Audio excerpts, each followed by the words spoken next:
La saison 2 de Solo Leveling intitulée sobrement Arise from the Shadow est un carton monumental. C'est clairement l'anime phénomène de ce début 2025. Ça a récemment détrôné One Piece sur le trône de l'anime le plus suivi sur Crunchyroll. Et l'épisode 11 est l'un des épisodes d'anime les mieux notés de 2025 avec le final de la saison 3 d'Invincible. Preuve d'un réel engouement qui met du coup fatalement Solo Leveling au centre des débats. Récemment, même le youtubeur Inoxtag a donné son avis. Selon lui, cet animé est surcoté. Tu rajoutes à ça que ça a dépassé One Piece sur Crunchyroll et tu obtiens des débats avec ceux qui clament que c'est une masterclass d'un côté et ceux qui pensent qu'on en fait un peu trop, parce qu'à bien y regarder, même s'il y a des séquences d'animation très stylées, finalement, le scénar de Solo Leveling est assez superficiel. Et du coup, moi, qu'est-ce que j'en pense? Solo Leveling en animé, masterclass ou surcoté?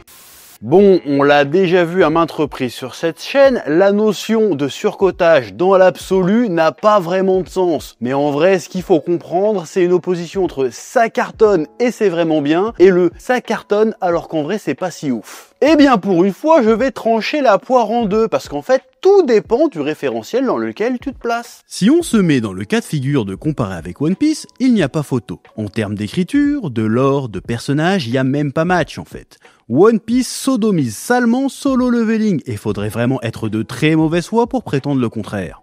Malheureusement, aujourd'hui avec les réseaux, beaucoup de gens confondent une œuvre qui cartonne et un chef-d'œuvre absolu, comme si ça avait un lien, alors que pas forcément. Comparer Solo Leveling avec One Piece, c'est un petit peu stupide, parce que One Piece c'est une grande fresque, une grande odyssée épique, alors que Solo Leveling c'est juste un animé très cool avec du flow et de la bonne bagarre. Et attention, je kiffe vraiment cette seconde saison, je prends mon panard à quasi chaque épisode, mais faut être honnête, même s'il y a quelques fulgurances sympas, notamment sur la relation de Jinwoo avec sa mère et qu'on lui montre un côté beaucoup plus vulnérable et humain que dans le webtoon, d'après les lecteurs de webtoon en tout cas, le scénario de Solo Leveling ne pisse pas bien loin. La plupart des arcs fonctionnent tous pareil. Soit Jinwoo, en tant que rang E officiel, se retrouve dans une troupe de nuls qui se fait piéger par des gigamonsques trop balèzes, et il finit par révéler ses pouvoirs et les sauver, soit Jinwoo arrive simplement au dernier moment une fois que tout le monde s'est fait défoncer pour affronter le boss. Et avec l'arc en cours, en cette fin de saison, tu peux rajouter le demi-plagiat de l'arc Chimera Ants de Hunter x Hunter. Les persos secondaires sont pas spécialement profonds, ils sont surtout là avant tout pour mettre en avant Jinwoo, le glorifier. Et pour les personnages féminins, c'est encore pire. T'as l'impression qu'elles se retiennent de le sucer sur place à chaque interaction, tellement le gars c'est le giga-chat ultime. Solo Leveling, c'est vraiment un animé fast-food, que je qualifierais presque de plaisir coupable, mais au sens noble du terme. T'es pas là pour avoir de grosses réflexions, t'es pas là pour être spécialement surpris, tu viens juste chercher ta dose d'aura farming et d'action badass as fuck. Et dans ce registre-là, Solo Leveling est une masterclass du genre. Et pour bien le comprendre, il faudrait plutôt le comparer à un autre animé de fin 2024, début 2025, qui a fait grand bruit aussi. Dragon Ball Daima. Oui, je sais, tu attendais que je justifie le titre de cette vidéo. Et ben maintenant c'est chose faite. Oui. Je pense que la plupart des gens de bonne volonté seront d'accord. Dragon Ball Daima, c'était vraiment à chier. J'ai détesté ce truc, j'ai vomi ce truc. Pourtant, si on regarde la série d'un œil neutre, Dragon Ball Daima nous vend à peu de choses près la même chose que Solo Leveling, c'est-à-dire une animation stylée, des combats épiques et des personnages qui ont du flow. Bon, j'avoue que pour ce qui est des persos qui ont du flow, à part le Goku SCJ4, le reste c'est pas fou, hein. T'as Goma et puis du cul là, ouais, c'est ni fait ni à faire ça. Ah ouais, mais t'oublies le décolleté d'Arinsu quand même. Ah, bien vu. Ah, j'avoue que je lui mettrais bien une pétée à la mère Arinsu, moi. Ouais. Bon, déjà, c'est affreusement déplacé, et puis je te signale que les glindes n'ont pas de sexe, donc de toute façon... Oh, tu sais, c'est pas grave, je suis sûr qu'elle a un très beau trou du... Ne finis surtout pas ta phrase. S'il te plaît. Merci. Dragon Ball Daima, à 2-3 poils de cul près, c'est comme Solo Leveling. Vendu pour être un animé popcorn, où tu viens chercher ta dose d'adrénaline et de fun hebdomadaire. Alors, tu te poses sans doute la question de pourquoi je déteste tant Dragon Ball Daima alors que j'adore Solo Leveling. Parce qu'a priori, ce que j'aborde dans Daima, je le vénère dans Solo Leveling, allant même jusqu'à le qualifier de chef-d'œuvre du genre. Eh bien, la raison est simple, totalement subjective, je l'admets, mais très simple. Là où je vois de la générosité dans Solo Leveling, je vois du cynisme dans Dragon Ball Daima. Solo Leveling, depuis le début, ça ne te ment pas sur la marchandise. Tu sais pourquoi tu regardes, les gens derrière savent très bien pourquoi tu regardes, et ils te le servent ultra bien. Le rythme est très bon, l'animation et la réalisation sont la plupart du temps de très bonne facture, et le scénario, tout léger qu'il soit, se tient bien et est suffisamment consistant pour tout de même te tenir en haleine. Quand bien même ça reste globalement cousu de fil blanc. C'est parfois un peu con, mais jamais trop. Ça essaye quand même de se prendre un peu au sérieux. C'est travaillé pour que chaque fin d'épisode te donne envie de reprendre une dose. Franchement, en termes d'entertainment pur et dur, c'est une masterclass comme disent les jeunes, vraiment.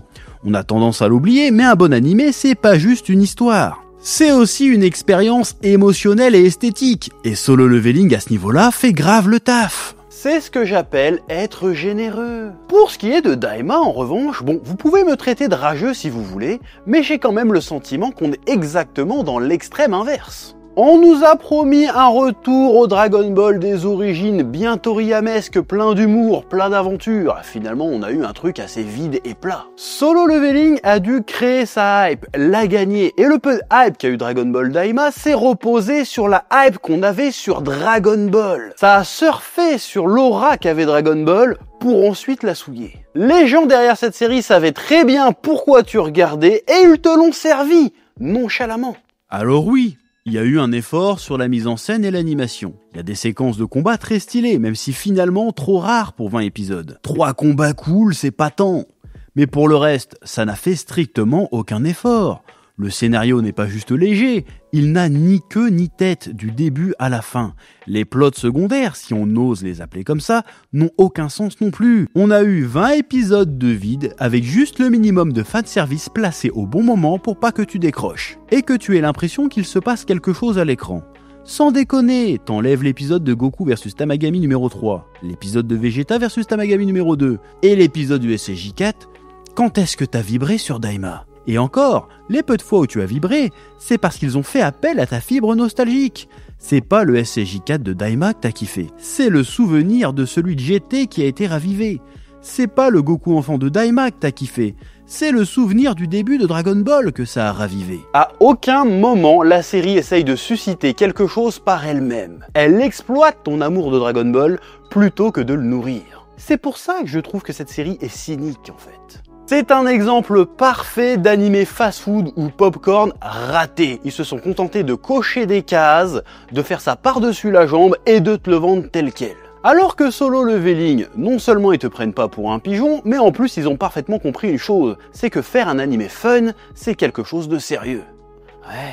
Voilà, c'est tout ce que j'avais à dire, ma petite réflexion sur le sujet. Je vous laisse le soin de mettre un petit commentaire, un petit pouce bleu, et n'oubliez pas, le Spatule Jump numéro 1 est toujours en pré-vente. Et l'avantage avec le Spatule Jump, c'est qu'il n'y a pas forcément besoin d'avoir le 0, vu que c'est des one-shots qui se suivent pas. C'est incroyable, non?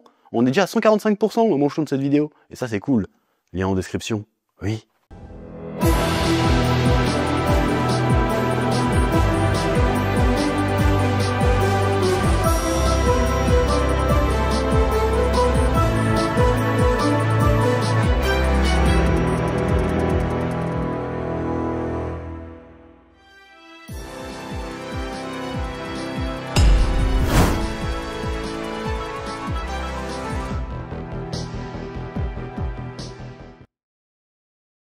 Eh oh, tu vas pas te barrer comme ça, hein? Tu vas laisser un pouce bleu? Un petit pouce bleu, hein? Puis tu regardes aussi les autres vidéos? Parce que voilà, tu t'abonnes? Ouais? Ouais.